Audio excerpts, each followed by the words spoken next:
Hey guys, if you're enjoying this podcast, then I know you'll enjoy the Girl Dad Discussion podcast. I'm your host, Ernest James, and I believe the relationship between a daughter and her father is one of the most important relationships a young lady can have.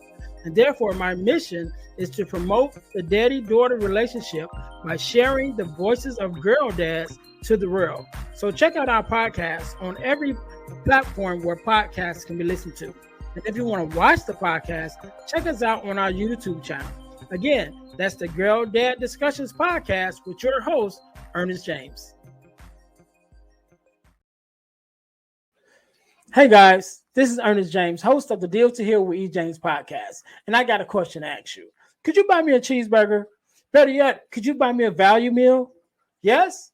Well, guess what? I don't need a value meal. However, for the cost of a value meal, you can support this podcast to keep us on the air. Just go to Patreon/Deal to Heal podcast and choose any one of the 3 tiers that's available. And if you just want to make a one-time donation, go to Cash App and make a donation to $E James, the number 418. Make a one-time donation to the Cash App, or again, go to Patreon to support this podcast and keep us on the air. Thanks in advance. Be blessed. Are you looking for inspiration on a daily basis?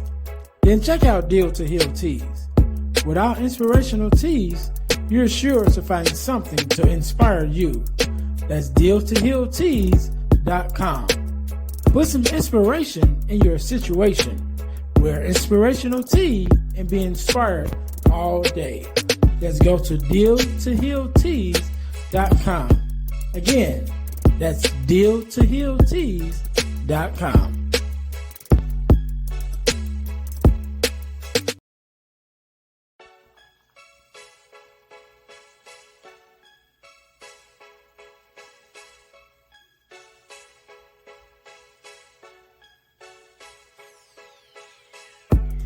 Welcome to Deal to Heal with E. James podcast. On this podcast, my guest and I will discuss topics and ways to help us to heal in every area of our lives. I believe that everyone can live a life that is happy, healthy, and whole. So I'm on a mission to help people to deal, heal, and fulfill. Deal with your problem, heal from the pain, and fulfill your purpose. Thanks for tuning in. Let's get to it. Welcome to the Deal to Heal with E. James podcast. I'm your host, Ernest James, and I believe that everyone can and should live a life that is healed, whole, and healthy. And therefore, I'm on a mission to help people to deal, to heal, and to fulfill, to deal with your problems, to heal from the pain, and to fulfill your purpose. Thank you guys once again for tuning in to the Deal to Heal with E. James podcast. If you haven't already, make sure that you listen, like, subscribe, and share to our podcast on all of our social media platforms and all of your podcast listening platforms. Definitely on our YouTube channel. We want you guys to check us out. And also check out our partner podcast, which is the Girl Dad Discussions podcast with myself, E. James, on our same YouTube channel. We actually share a YouTube channel. So if you look up Deal to Heal with E. James podcast, under that, you will see the playlist for the Deal to Heal podcast, as well as the Girl Dad Discussions podcast. So we definitely want you guys to check that out. Also, I want to tell you guys how you can win $100 from the podcast, but you got to stay until the end in order to get that information. So stay to the end of the episode so you get the information to find out where you can find, where you can get $100 from the podcast. Also, our product of the week. Our product of the week this week, actually, as you guys know, we are a self-sustained podcast, and the way that we stay on the air and do the things we need to do is by bringing you guys amazing products that you can purchase in order to help us out. So our product of the week this week is our ebook that we have called The 4 Core. If you can see it here, The 4 Core, which is the 4 core values that every daughter should get from her father. Again, that can be found at ebooks by ejames.com. That's the 4 core ebook, the 4 core values that every daughter should get from her father. Also, make sure you're also checking us out on our other websites, which is our dealhealfulfill.org, which is our main website. That's dealhealfulfill.org. Also, our deal to heal tees, which is our inspirational t-shirt line. That's deal the number two healtees.com, as well as ebooks by ejames.com. Make sure you guys are following us there and on all of our places. All right, so let's just jump right into it today. Just like any other day, we are blessed with the guest, Miss Walker. How are you doing? Hey, I am doing amazing right after holiday season, but also preparing for a big birthday for this little one here. So, overall, I'm doing blessed. Thank you so much for offering me this opportunity to be on your podcast. I feel delighted to be here, and I can't wait to jump into this conversation. No problem, no problem. First of all, let me say thank you for being here because you could have been doing anything else with anyone else, but you're here with us. And I should say, Miss Walker and company, because we definitely have company here. For those of you who are watching the podcast, you see, but for those that are listening, we are also joined by the new addition to the Walker family, and hopefully, he'll remain quiet and while we have this conversation, but I'm sure he'll make himself known as we go. Uh, so, real quick, do me a favor, introduce yourself to my listeners. Tell us who you are and a little bit about what you do. Okay, my name is Jemiah Walker. I'm a licensed master social worker in the state of Texas, but I currently live in California. I am a two-time author. I am a poet slash spoken word artist, and I am the CEO and founder of Daddyless Daughter Incorporated, which is an organization that helps young women and women in general overcome the mental, emotional, and spiritual impact that absent fathers have on them through seminars, creative writing, poetry, and any form of media that they like, in addition to therapy. All right, definitely a mouthful. But as we were sharing before we started recording, I was sharing with you that it's kind of been a long time coming for me for us to have this conversation. For those who's been following the podcast for a while, you guys know the story of how I started even into the podcast space with the Friends of Fatherless Daughters page on Instagram, and then I was offered or asked to be on several podcasts to talk about the fatherless daughter space. And that's kind of where I started. Well, when I started, there were a few other accounts that I watched that was dealing with fatherless daughters at that time, and yours was one of the first ones that I seen. And so I definitely was have been kind of following you over the years. But I remember my first encounter with you was a poem, and I believe it was written to Jason, who is also your stepdad, right? Yes. I'll use those terms. And that's where I came across you at. But I'm sure there was a whole story before that. So kind of tell us a little bit about your story of even how it got to that point, to even, because I think even when I came across the poem, if I were even was a couple years later when I came across it on Instagram and of course seen it on YouTube. But let's go back a little bit and just tell us a little bit about that experience that even led up to the poem and how the poem is like still going viral today, Yes. years later. Okay, so I consider myself a daddyless daughter twice over, meaning that my biological father was not an active father in my life. He missed my birth. He's not on my birth certificate at all. In the midst of my mom being pregnant, she was kind of at the crossroads because she was 19 and she did find out after the fact that my biological father was married. And I would be her second child, and I would be his first child. And during the time, she didn't think that she would be able to go through with the pregnancy. She came across a man named Jason Walker, and he fell in love with her at love at first sight. And not only did he fall in love with her, he fell in love with me. She said, I'm pregnant. And he was like, what does that mean? I don't really care. That is my baby. I know that I did not conceive that child, but he didn't miss a doctor's appointment. He didn't miss my birth. And he was in my life every day of my life until he was murdered March 26, 2010, as he was coming to get me from school. Both of my fathers, my biological father and the man who I identify as my father, were in the drug game in California, and my father was murdered. Um, I didn't know how to cope. I was very angry. A lot of people thought that I would be out of control, that I would be fast because her dad's not here and she doesn't have that form of protection. And I have always been one of those people that says, "Who are you talking to?" Everything negative you say about me, I'm going to flip it to make it a positive. So I did not really like going to therapy because I did not like the traditional therapy techniques that they give people when they're going through grief counseling. Because to me, I'm black, I'm a daddyless daughter. People already expect me to be fatherless. And on top of that, my father was a drug dealer. So there's certain things that I want to disclose that I have experienced, that I have witnessed, that I didn't feel comfortable sharing with my therapist, that I stopped going and I turned to poetry.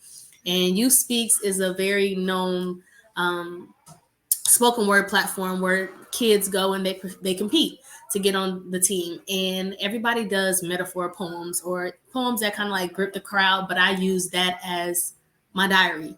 And I feel like I was one of those people that got up there and put all of my business on stage in San Francisco in an opera stadium, and it was about 15,000 people in there, and I left everything that I had bottled up on the mic. And I ended up making the Bay Area team and traveling to Atlanta to perform. And even then, I joined a program called Raw Talent, which stands for Richmond Artists with Talent. And every week we used to just write poems. And I would only write about my fatherless daughter experience and just the pain of having a dad that lives 5 minutes from me, I have his entire face. If you see my dad, Ernest, you would be like, yep, that's Jemine's biological father. That's how much we look alike, but we have no connection. Then the man who I love, who I adore, who just treated me like the apple of his eye, was murdered. So it's like I have father wounds from two different angles, and I'm only one person trying to cope.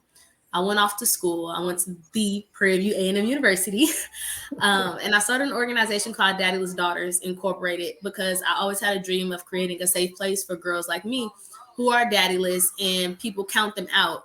And I don't have to be a statistic. I don't have to be a teen mom. I don't have to be addicted to drugs. I don't have to end up in an abusive relationship. I don't have to be the father's daughter syndrome. But I feel like there's so many things that are stacked against me as a woman, not only because I'm black, but because I'm a daddyless daughter, that I have to fight. And I didn't feel like this fight was just for me. I feel like this fight was for everybody else. So I use my story as just a building block to show girls like you can turn your pain into power, and this is how you do it. I went on to be the first person in my family to go to college and graduate. I'm the first person with a master's degree. I'm the only therapist in my family. I'm the only author in my family. I wrote 2 books before I was 25 years old, and they're both published. And all of it was because I just wanted other daddyless daughters to feel seen. I wanted them to feel heard, and I wanted them to know they're not alone. And you do not have to go to traditional therapy and talk about your feelings and have somebody say, count down from 10. It's like, count down from 10. My father has been shot at multiple times. They've held a gun to my father's head and it jammed one time, and then they did it the next time and my father's gone. Like, how do you really cope with that as a young girl? And I think that I'm already outspoken. I already say how I feel. Why not use my voice to uncover my own wounds and heal somebody else's? Yeah, I think that's amazing. I definitely want to get into talk about the books a little bit, but before we talk about the books, I want to talk about just talk about Jason a little bit, right? Because as myself being a girl dad, right? Not only I'm a girl dad, I'm also a stepdad, Mm-hmm. right? And I know the challenges of being a step parent, right? And you don't have to be married to be a step parent, as far as I'm concerned, as long as you are willing to stand in that space. And this is even one of the things that I share when I'm talking to fatherless daughters or talking in the fatherless space, whether it's fatherless sons or daughters. I talk about the male mentor, right? Like they don't have necessarily have to be a father, it don't necessarily have to be a stepdad, but any man that is willing to stand up in that space to fill that father void, and to uh, impress upon you and be involved in your life. And so one of the things that I definitely like to give props to is the stepdad, not just because I'm one, but because I know the complications that goes with it, for raising a child that's not biologically yours, and for loving that child as much as you do, still knowing that one day you're going to hear those famous words, "You're not my dad." You know what I mean? Like it's a part of every situation. At one point you're going to hear it, but still having to stand up in that space and love nonetheless. And so for those of us who do that, I like to champion them, And so just in your own words, how important and impactful was Jason in your life, even as a stepdad, especially to know that when he got with your mom, she was already impregnated with you and you're already on the way, and he's like, hey, I don't care, I'm claiming her, she's mine from here on out. And I just think that's an amazing story by itself. So just how impactful was Jason to you, just personally as a daughter, to be the daughter of man who chose to love you, you know. I Jason is my whole entire heart. So anybody that knows me know in my house, it on tattooed on my body. My son's middle name, everything about my son that I want is a reflection of the man who raised me. And him and my mother were not married, but they were together for 13 years up until he was murdered. That's my dad. That is Jason Walker. My name is Jemiah Walker. I love him so much to the point that anybody I date knows I'm not changing my last name.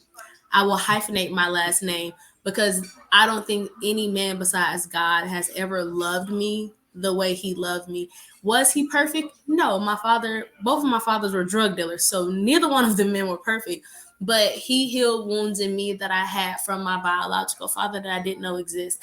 I never questioned if my father loved me. I would question if he was coming home at night because I knew the lifestyle that he was living. I told him at 5 he would either die or end up in prison. When I turned 2 weeks before my 13th birthday, he was murdered. So I knew the fate of my father, but that didn't take away from the fact that anything I wanted, whether it was hugs, whether it was affection, whether it was the latest anything, I was spoiled rotten by that man. And never not once did he make me feel like I wasn't his child.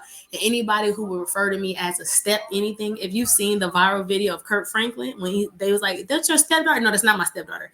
That's my daughter, and I'll go to war for her. That is how he is for me. And it is very hard to cope even to this day with him not being here, because when I think of a dad, I don't think of Jamar. Jamar is my biological father, but he's very non-existent to me. That I tell my son, like, you have an angel grandfather. Like, there is nothing that anybody can say. Even my mom to this day, you know how moms are. They try to say little slick things about your dad when he's gone. Like, your daddy wasn't all that. Said, girl, you better be lucky that he dated you. My daddy was fine. She's talking about, don't do too much. Don't. I would go toe to toe with you, lady. I would go toe to toe with you behind him. So just like you, any man that steps up to genuinely love a child for them means a lot, because he could have told my mom, like, yeah, I love you, but that's not my child. I'm not willing to take care of it. Go ahead and get an abortion and we start a whole new life. But he didn't miss a doctor's appointment. He didn't miss my birth. I lived in the house with him my entire life. That is my dad. And just how your daughter would go to war for you, I would go to war for mine. Amen, amen. Shout out to Jason. I definitely wanted to give him his props in this interview. So let's talk a little bit about the books, right? What was the name of the first book that you wrote? This first book I wrote is called Unspoken Words from a Daddyless Daughter, A Diary of a Broken Dream. And that book is a collection of 26 stories from girls that I work with on a college campus that were older than me, some women that are younger than me. And I wanted to know, like, how do you deal with your father wound? How do you deal with the fatherless daughter syndrome as it pertains to your life? How big of an impact does your dad have on you? Because at Prairie View, for every one boy, when I was there were 66 girls. Wow. And a lot of them were daddyless. So if you have a bunch of women who do not understand their identity or their purpose in life, and you have men that are in college having a field day, because for every one of y'all, every Yes. one of me is 66 of y'all. So how likely is it that I'm going to get caught cheating? How likely is it that I'm going to do X, Y, and Z? That we're having a field day. And I have brothers. I have 5 brothers. So I always talk to my brothers, and I can kind of pick up on guys. So I wanted to interview guys on campus. How do you pick women? How do you entertain them? Like, what is the thought process? Even my male friends, and they always would say daddyless daughters are the easiest target because you don't have to do much to impress them. And as a daddyless daughter, I found that to be very offensive, although I do know it's true because I went through my phases as a daddyless daughter where I knew that I was staying around for things that I did not deserve, but I needed to bring attention to the girls. So I had a week called Daddyless Daughters Week, Changing My Destiny, and just had a segment called Repent for the Sins of Her Father, where I had a male panel and I had girls on there. We're just going to talk. So the first book really came from just my experience on a college campus and just watching girls either close themselves off because they're afraid of love or open themselves too wide to the wrong person and then becoming a casualty of war. So that book is for anyone who feels like I'm the only person that experiences. I'm the only person that's angry. I'm the only person that was sexually assaulted. I'm the only person who dad left. I'm the only person who watched my mom get beat. You're not the only person. And many of those girls in that book went on to graduate from college and start a life for themselves. Some of them did not, but it's just a mix of testimonies from women who allow me into a very sacred place of their life. And I really appreciate every woman in that book because they did not have to tell me their testimonies. Yeah, yeah. And those, I think, for me, so as I started the whole journey with the Friends of Fatherless Daughters, I definitely did my share of reading, and connecting with different fatherless daughters who stood up, in that space to speak out. And some of those combination books, like you said, with their, everyone sharing their own story, was definitely eye opening for me. Um, just to see the effects of the father, whether it's being there or being absent, because it both plays a role, in Mm-hmm. whichever side that he stands on, it still has an effect on the daughters. And that definitely was eye-opening to me, to hear the different stories and the different aspects, even the different types of dads. When you talk Yes. about fatherless dads, I think I was talking to a young lady a while back, um, and the way she explained it, I probably can't even remember all of them, but it was a couple of them. It was like the angel dad, the absent dad. Was Mhm. that yours too? That It's was yours? me. I know And so, it's a couple. I've heard it before, so I don't know what. So I'll yeah. let you explain it. I'll let you explain it. So on the Daddy's Daughter website, because everybody has this idea of what a daddy's daughter is. Like, she doesn't know her dad. Her dad walked out. It's like you can be in a two-parent household and still be daddyless. So I did a lot of research and I broke down the 4 ways that a woman can be daddyless, or a girl. Anybody really. You have an angel father. Your means your father has moved on to eternal life, whatever faith you believe in. He's now with the higher power. You have the shadow dad. That is the girl who or boy who has a two-parent household. Their parents are married or together, but you and your dad are like roommates. Y'all have no emotional connection, no spiritual connection. He's there for picture options, but he's not a shoulder to lean on. Y'all don't have the father-daughter relationship where you can say, hey, dad, how should a man treat me? How do I interact with this? How do I respond to this? He's literally just a shadow, somebody that stands behind you for picture purposes. Then you have the revolving door dad. That is the dad that comes in and out of someone's life. It could be because of incarceration, because of unhealthy co-parenting, because of drug addiction. Is that their relationship is not consistent, so they become a revolving door in a woman's life, which opens her up to experiencing men in revolving doors. Like, men can come and go as they please. They just, it's hard for her to set boundaries. It's an emotional roller coaster. Then you have a misplaced father. That means she either does not know her father or her father's not where he's supposed to be. He could have left and started a new family. He could be deported. He could be in another country. He could be anywhere in the world except for in her life. And we call those misplaced because you're not where you belong. So when people say, oh, your dad's sorry, I mean, you don't know your dad. I'm like, no, she could have her dad's last name. Her parents could still be married, and she still could have a father wound that needs to be addressed. Yeah, yeah, yeah. You said a lot better than I said it.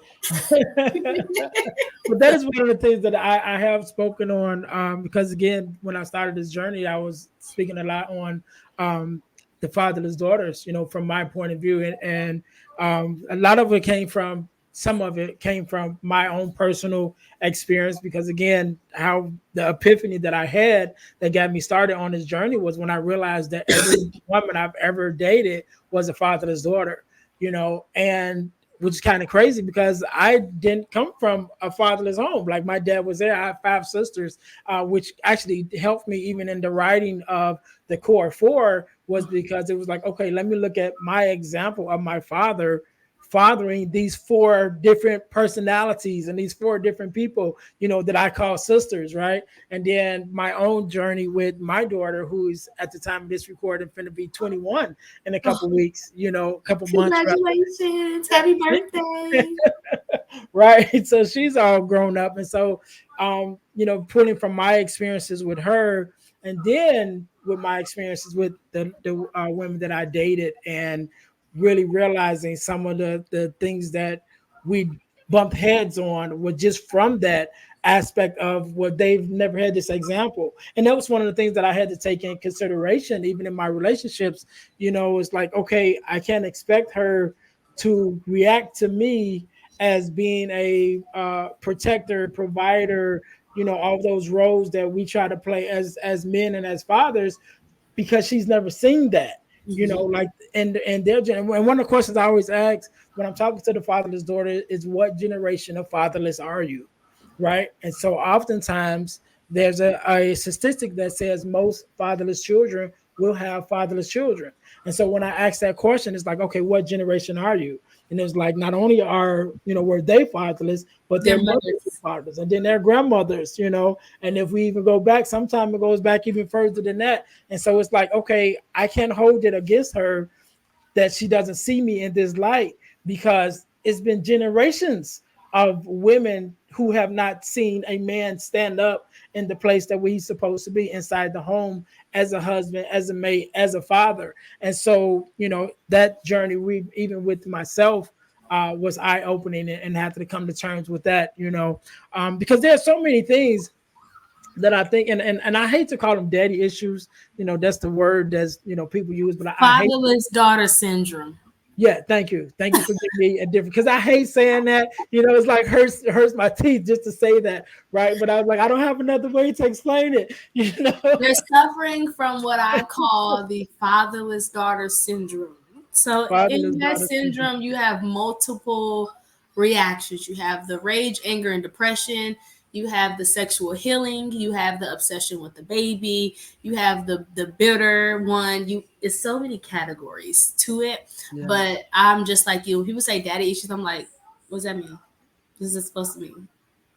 So I definitely say like the father's daughter syndrome, because I think it's something that you can overcome.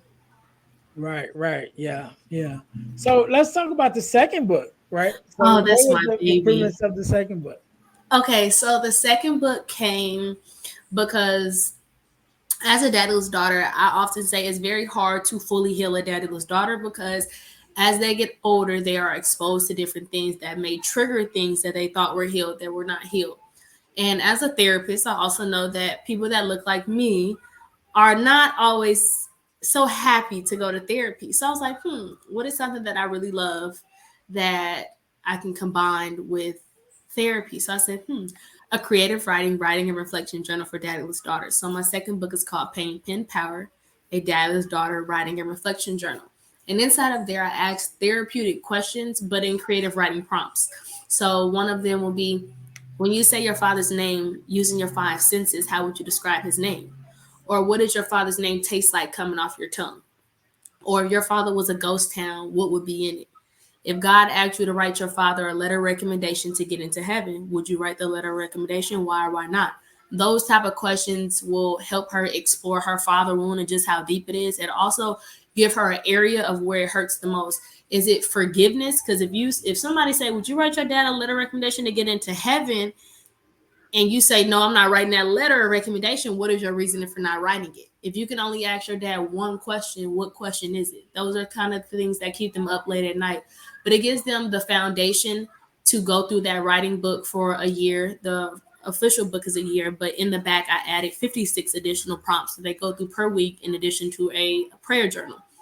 Once you finish the book, or as you read in the book, it will open their eyes to see, like, do I want to go to therapy, or do I really want to talk about this, or how committed to healing am I? Because those questions can be very challenging. I asked about your sexuality, your relationship with God, your relationship with your children, your relationship with your mother, what generation you are, just how you perceive yourself as the daddyless daughter, your confidence. And I think it will give her the foundation to go into therapy to say, well, I've been working through this book. These are some of the things that keep me up, or this prompt I skipped over because I wasn't ready to put it on paper. And as a daddyless daughter, I started off going to therapy and I quit. But I was 12. I'm not don't want to talk, but I turned to paper because paper doesn't judge me. Paper's not worried about my grammatical errors. Paper doesn't know what I look like. Paper is not going to call me a statistic. Paper is not going to go home and be like, this is confidential, what she told me, but I do want to talk about this person to somebody else without giving away identifying marks. So it's just a safe place for her to express herself. And it's easier than just having an open diary because you have something that is guiding your thinking that will, explore. Because at the end of each prompt, it says, how did this prompt make you feel? What was the hardest part about doing this prompt? Because you're supposed to stick with that one prompt for an entire week. So every day, you just add a little bit more to it. And then by the time you finish the book, they could write their own book. They literally could publish all of their creative writing and take it with them. And you don't know how creative you can be when you're talking about something so traumatic that I didn't want their father to wound just to be a wound. We're going to sprinkle some glitter. We're going to line you back up with gold. We're going to stop worried about the broken pieces and start to put them back together. That's amazing. That's amazing. I love it. I love it. So here you are now, two-time author, the CEO of this organization. Where do you want to be? First of all, where do you want the Daedalus Daughter Inc. to be? What is the future that you see for that? And then what is the future for you yourself? Okay, so when I talk about Daddy's Daughter, I don't know if you can tell my face like lights up. Like, this is my calling in life. I wouldn't take back my father trauma for anything in the world because I found my purpose in it. So Mhm. for Daddyless Daughter, I pray that one day I have community centers all across the country, really all across the world, where girls can come in and get father-daughter therapy. They can get individual therapy, whether it be group therapy or just one-on-one, but their group therapy will be broken down into their father wounds. So they'll take an assessment to assess their father wound, to rank which one is it mentally, emotionally, spiritually, or physically you have the most trauma. And then they will go in a group with women who rank the same amount as them. So you're going through this healing journey not alone. But in addition to that, you can meet a therapist one on one. And then fathers can come in and do father daughter therapy no matter how old you are, whether you're 7 or 70 years old.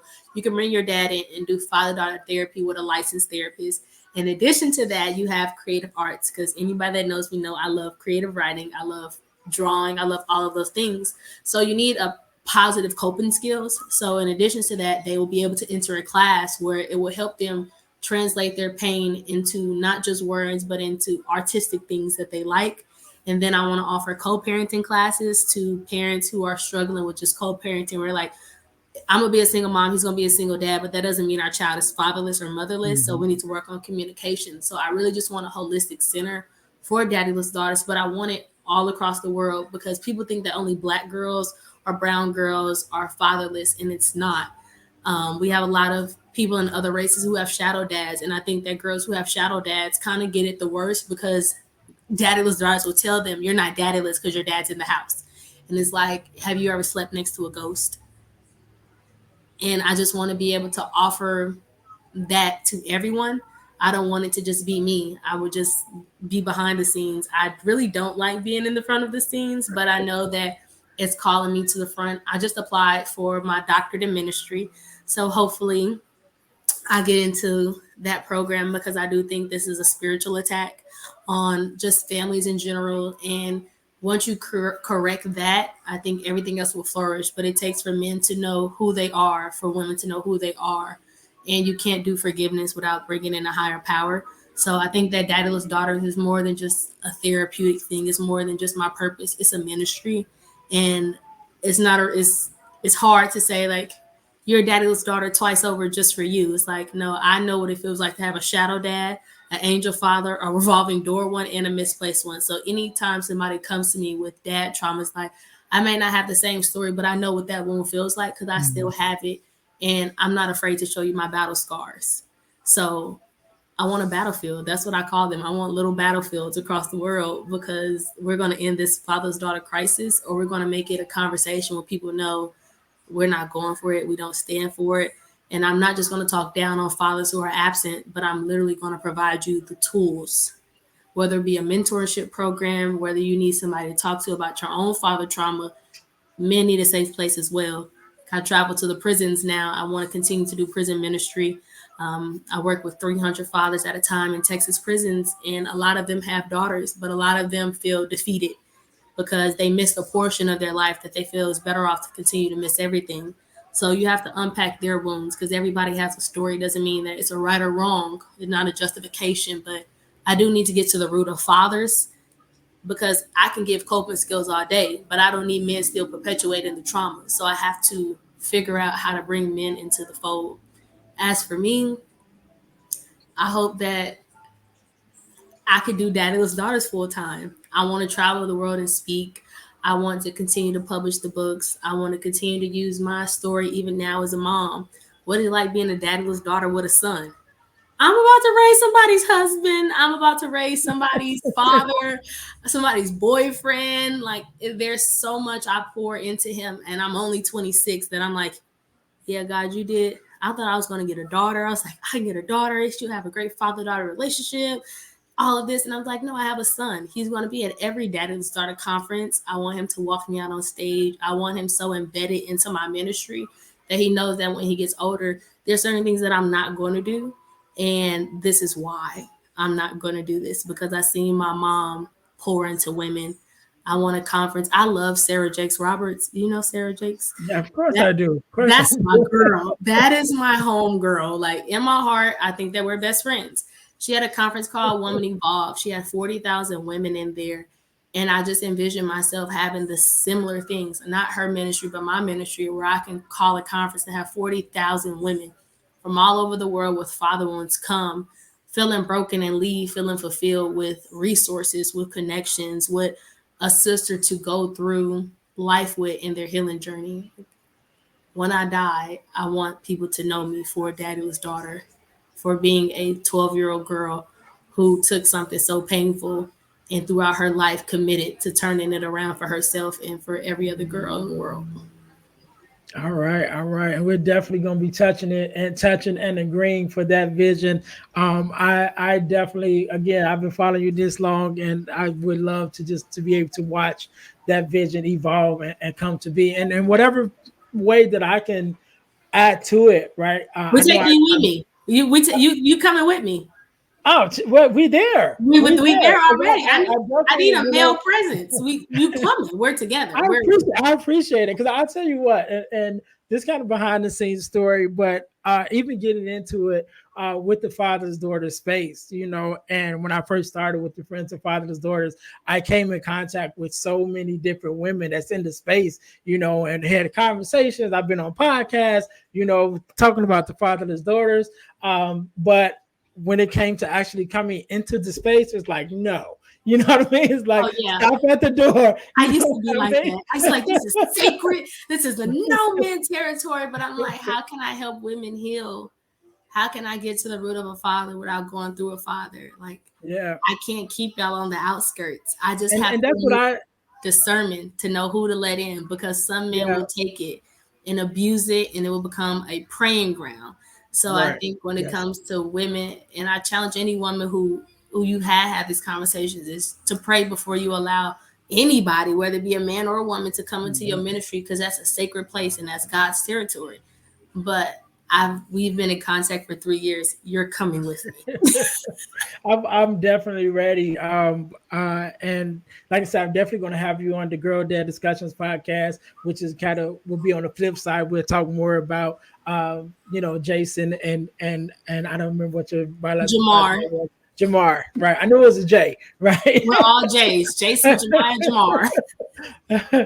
But we're definitely going to have you on the Girl Dad Discussions podcast. And like I said, I definitely can't wait to watch and to be involved and to see how this mission and how your vision comes to part. So again, I want to thank you for being on. I want to thank you for sharing your story and at the beginning of the journey, because this is only the beginning. But I want you to have the last word. I want you to leave us with a word of advice, inspiration, however you feel, to express yourself, whether you want to leave a message to the dads, a message for the daughters, however you feel. So I'll give you a second to think about that. So while you're thinking about that, to my listeners, man, first of all, let me say thank you guys for continuing to rock with the Deal to Heal with E. James podcast. Make sure you guys are following us on all of our podcasts. On all our websites.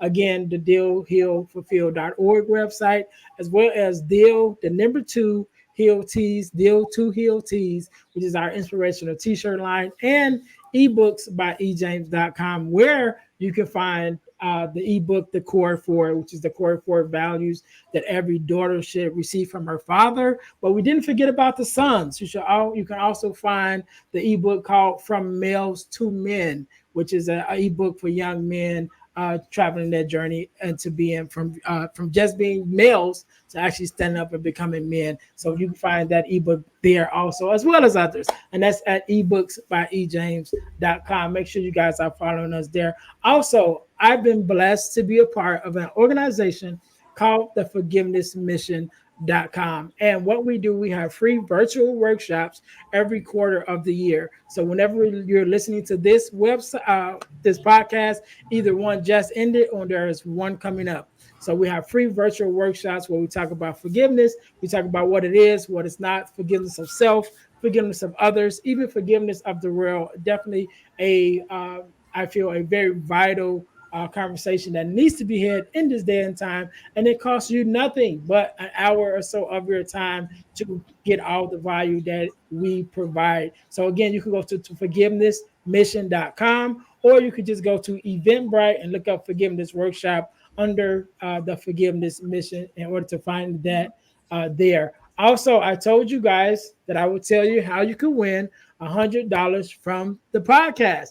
You can win $100 from the podcast by becoming one of our super subscribers and entering our super subscriber contest. So what you must do? You must first subscribe to our YouTube channel, to our Facebook page, and our podcast on Spotify. After you've done those three things, you text the word WIN, WIN, to the number 866 326-0730 to qualify to win $100. The contest is random and is ongoing, which means once you're in, you can always win. You don't have to never re-up. But when you do those three things, you subscribe to those three pages and you text the word WIN, WIN, to the number 866-326-0730. Make sure you leave your contact information also, right? Leave your name, your phone number, and your email address. We have people that's texting the word win, but then they don't leave us any information. So if you're our winner, we can't even call you back, right? So make sure you guys leave us with your contact information so that we can contact you if you are our $100 winner. Again, Ms. Walker, let me say again for the last time, thank you so very much for coming on. Thank you for sharing your story. Thank you for allowing me and us as the listeners to be a part of your journey. I want you to have the last word, so the floor is yours. Yes, I have two things I'll say, and I'll make them so quick. To my daddyless daughters, you are not alone. Your father wound is not the only father wound. As a daddyless daughter, although I may not see you, I may not know your name, I am always here. If you follow my website, if you follow my Instagram, even if you don't follow and just want to send a message, you need words of encouragement, you need anything, I am willing to pour into your cup. From one daddyless daughter to another, my purpose in life is to serve you, is to make sure that you heal from your fatherless wounds. So I ask you to choose healing and choose forgiveness, not for anybody else, but for yourself, so that you can end the patterns in your life that you don't even know exist and release everything that has been balled up. To my fathers, you matter more than you will ever think. You are more than a child support payment. You are more than a weekend visit. You are more than just a bank account. You matter. Your character matters. Your purpose matters. Pour into your daughter. Give her words of encouragement. Love on her. And if you don't know how to, I ask that you also reach out to me. Go to therapy to unpack your own fatherless wounds so that you do not perpetuate that onto your children. And be as active as possible. And I love y'all. I love the fathers. I love the daughters. And I think that in due time, we will all be united as one. Amen. Amen. We can't end it no better than that. To my listeners, thank you guys once again for tuning in to the Deal to Heal with E. James podcast, where our mission is to help people to deal, to heal, and to fulfill, to deal with your problems, to heal from the pain, and to fulfill your purpose. Until next time, you guys be blessed. Hey guys, I know you're enjoying the podcast. However, don't forget to join our text line at 866 326 0730. That's 866 326 0730 in order to receive text messages with new events and things that is going on and new episodes as they release. All right, see you in a minute. Thanks for listening to the Deal to Heal with E. James podcast. Remember to listen, like, subscribe, and share. This episode has been brought to you by Deal to Heal Teas. Put some inspiration in your situation. Wear an inspirational tea and be inspired all day. Let's go to dealtohealteas.myshopify.com. Remember, our mission is to help you to deal, heal, and fulfill. Deal with your problem, heal from the pain, and fulfill your purpose. Thanks for listening.